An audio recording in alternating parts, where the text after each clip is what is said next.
Davis Valley and elsewhere. Excuse me. An article I wrote on this subject came out this week in the LA Progressive, so I would encourage everyone to read it.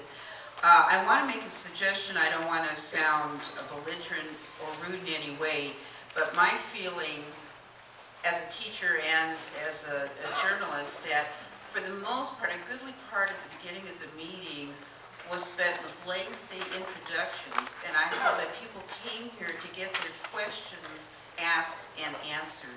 So I was writing down that there were no specifics offered for a long time until your doctor. Master of Public Health. Okay, until when? This needs to be a question. Yeah, just a minute. Until Wendy asked you the questions, and then we started getting specifics. And I have several concerns. One is that there should have been a reverse robocall to the community members. And I live in Granada Hills, east of here, but I've been getting daily migraines. I have MS, and it's I mean, not overly worried, but it's a concern to me. So I think a reverse robocall to the entire North Valley or the valley itself, because we have such strong winds and we've been having them now, so that's really important. Another thing, just as with the water pipes, getting piecemeal patches and then they break where the new connection is. I'm concerned about how we repair whatever leaks there are. These pipes are old, and we need to make sure that we don't do piecemeal patchwork so that we have something permanent and feel a sense of safety. So if somebody could address those two questions. I didn't hear a question. We didn't hear a question. Well, the patchwork, is there going to be patchwork? Can there be robocalls? Reverse robocalls? Talking about reverse alerts to the Right. Can that be something you look into? Absolutely. It's a great suggestion, and again, this is something we're going to learn from of how we can continue to improve, especially with the community. As far as the patchwork itself, again, as we go in and as we assess these wells, we determine its condition, and ultimately, as Jimmy described earlier, if based upon that condition, we may abandon that well and, if needed, drill a replacement for it so that's in new condition. And with regard to the reverse calls, I know Porter Ranch residents got mailers, but I live in Granada Hills and we didn't get anything, and yet the winds are blowing our way too. So in future, I would appreciate that consideration. Thank you. Matt, Melvin? Matt, are you still here? I'm a Matt. I can take his place. Super Matt. Okay, we're going to pass on Matt. Jose, help me. Thank you.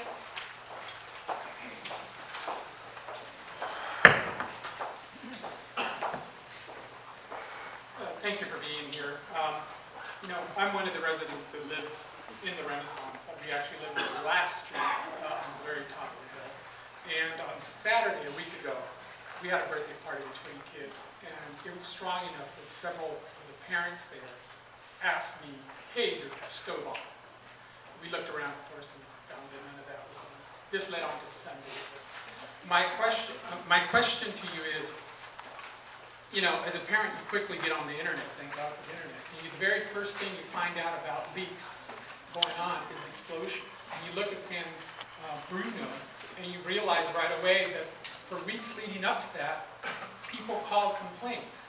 And they did the same thing in New York in 2014 when those complaints woke up. As you're moving into what you said, that in the winter there is less, there or more gas in this reserve. Less. Is there an opportunity during that time to do a different kind of testing to see where else the leaks are coming from? I know it's 6,000 or 8,000 feet below the ground. But is there a way, if this is not a sealed tank, it's a natural how gas, I know even in nature, gas seeps up. And I'm sure that there's some seeping going on. Is there something you can do? Is there an ability to, I know we're in a figure out, but to use water to put on there to keep some of this gas from coming out. And lastly is, what's the real danger of an explosion in the community? I live at the top of the hill. If in San Bruno, 37 houses went out. If houses go up, one of mine's going up because exactly where I go. And I have 5 and 6-year-old kids. You can see how this community is very concerned about this being a real danger. And lastly is, I've heard it before. My wife called and complained, and instantly the reaction we got from your operators, there was a release. And no one ever called back to say, I'm sorry, it wasn't a release. I'm sorry, we had issues going on. It wasn't until the Daily News reporter called and said, hey, I have a personal relationship, I know you live up there, what's going on? So, how are you going to address this in the future, especially for those of us that live north of Cessna, or I guess that's like technically east of Cessna. Thank you. Well, let me first just say that from the explosive perspective, in terms of what kind of concentrations are necessary in order to create that explosive atmosphere, to give you perspective, what kind of numbers we're dealing with right now are in the 400 to 500 parts per million. Those are the sample results that we're looking at from the grab samples that have been taken over the last so many days. The amount of concentration necessary to create that explosive atmosphere is around 45,000 parts per million. So we're nowhere near that explosive level. So just in terms of what we've been monitoring and what we've been finding, we're not concerned about the explosivity hazard at this point. The people of San Bruno were told the same thing. Correct. And what I'm saying is right now that's the information we're getting.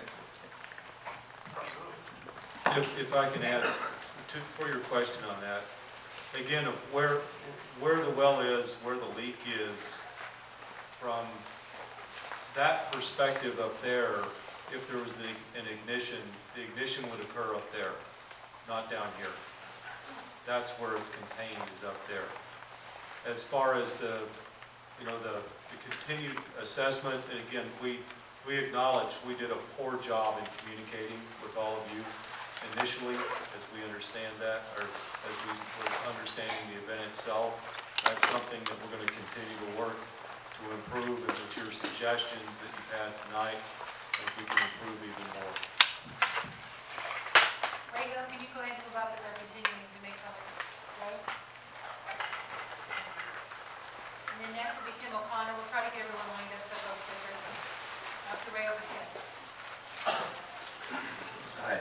My question was, you said that the leak you believe is fairly shallow, correct? Yeah. What do you mean by that? Like how shallow?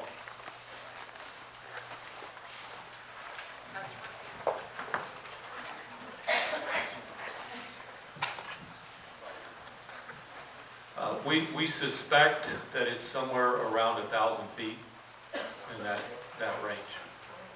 So the hang up as far as the remedy is because there's ice there? Is that really it? Or? Yeah, again, this is, an event like this is rare to see in the first spot, but then to have ice actually inside the tubing as well, it's something that's very rare. Once we get through the tubing, then we can address the well, stop the flow from the reservoir. And that's what we're trying to do right now. And you said you guys brought in some specialized equipment that you had to assemble and everything. Can you tell a little more about that, exactly how that's going to work? Yeah, it's some equipment that's used mainly offshore. It's the one picture was on the screen. It was a big coil, and that's this tubing it's about 1.5 inches in diameter that will actually go down inside that. And that's how we'll try to cut through the ice plug to eventually get down to address the well or kill the well. The last thing for me, do we know like how much gas is actually escaping from there? Do you know that?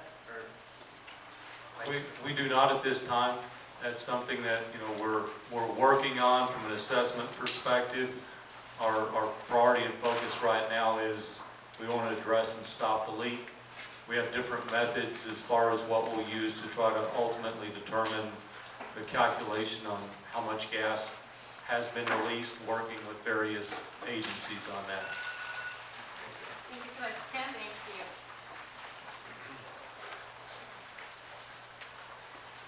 Hi, good evening. My name's Tim O'Connor. I work for Environmental Defense Fund. I came here tonight to kind of talk about climate change and how much methane actually contributes to climate change, and how this is a very important issue with respect to storage facilities and managing them. Of course, hearing everybody tonight, it's a huge public health issue and a local issue, and so please forgive me for coming to talk about climate change, and actually hearing these stories. It's made me really care for it and take stock of what's happening to this community. So much so that it shows how rigorous we need to be managing our storage facilities and using the best data and state-of-the-art technology for managing them. And one of the things we're hearing tonight is that there aren't automated leak detection equipment either at the surface of each well. There's new technology that's out there that can automatically detect methane concentrations and report it to a central command center. I know that there's some processes to upgrade the overall command center for the facility. Is that part of the discussion about using automated sensors for leak detection instead of facility control?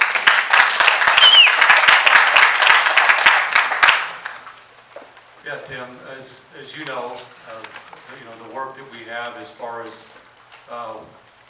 using some of the newer technology to install methane monitors is one example to give us a sense on that piece early on. So that's what you guys are installing those? We're not installing those now.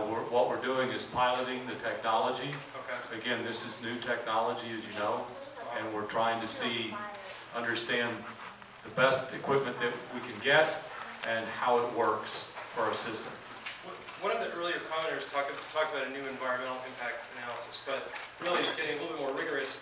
A geotechnical review of the site seems to be potentially in order if you imagine, of course, that we're upgrading the injection facility to go from a 300 million standard cubic feet per day to 450 in terms of the new compressors. Has the company investigated whether the other wells at the site and the geotechnical capabilities of the increased injection rates might actually, that this kind of well failure might be indicative of other locations at the site that need new studying? So on the geotechnical side, we've conducted studies, especially with the hillsides and the way it moves more from the surface side. As far as the new facility itself, the new compression engines, all it does is change the capacity. It does not change the pressures in which we actually use to go down. So there's really no impact from an injection standpoint. But to the assessment of the wells, again, that's the program I mentioned earlier that we've started this year of doing a very robust inspection of all of the wells within all of our storage fields to have a much, much better understanding of their condition. And that's going to be a repeated program similar to other integrity programs that are in place today. And this well probably hadn't gone yet through their review. No, it did not. How long will that take Thank you so much. Thank you. Ed, to go through the process of checking on 115 wells? you know what? You got to do we need to be respectful of people who fill out the cards. Ed Bartlett? Hello, my name is Ed Barrett. I've heard a lot of stuff tonight. What I really haven't heard is a real estimate of completion. What I've heard is, and maybe it's just a summary, you've got equipment going up there, you're setting it up with the idea of drilling through, and then if that works, quote unquote, I think you mentioned something about a couple of days to seal it. Is that correct? And then the other thing is, if that doesn't work, what's your plan B? See, our best guess at this time is with this piece of equipment, we'll see if it works in the next few days, 2 to 3 days. There's different options that we can try with the equipment that we have if that doesn't work.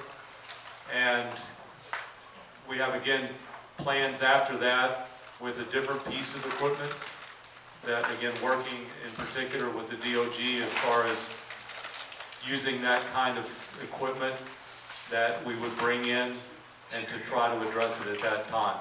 You know, our hope is this works and we can address it and get this finished. Right, so at best, you're looking at a 2 to 3 day completion to get this done in 2 or 3 days, assuming everything works. Yes, that's our hope. Kristen, Lurich.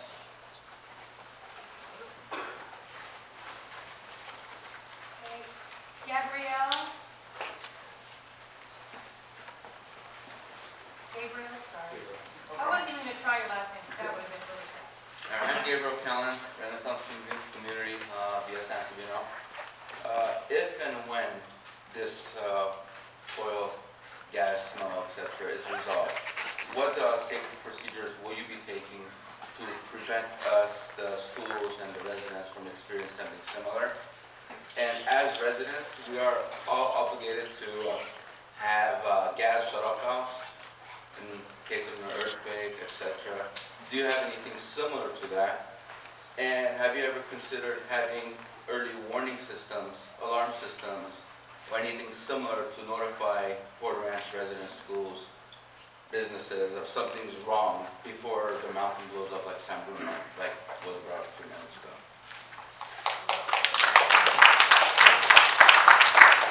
So on the safety question, the wells that we have up there on the surface itself, they actually have a number of safety systems that are already installed that will shut any flow off from the well into the piping at the surface. We've had, not experimented, we've tried in detail several kinds of valves that go at the very bottom that if there's something that happens above it, it will shut. And those valves so far have been unsuccessful as part of the assessment program that I've described a couple of times. We're going to be evaluating a newer one that would again go at the bottom of the well, where if some event like this happened, that valve could be shut and it would be shut at the bottom. Will this be automatic shut off, or somebody have to go actually manually press the button to shut it? It would be both. You could have manual override, but it would also sense pressures. So you would set it off. If it was seeing some kind of leak above it, it would close itself. What about during an earthquake? Same Same scenario? thing, yes. And what about the alarms? Some kind of alarm system or some kind of notification like a tsunami alert or earthquake alert?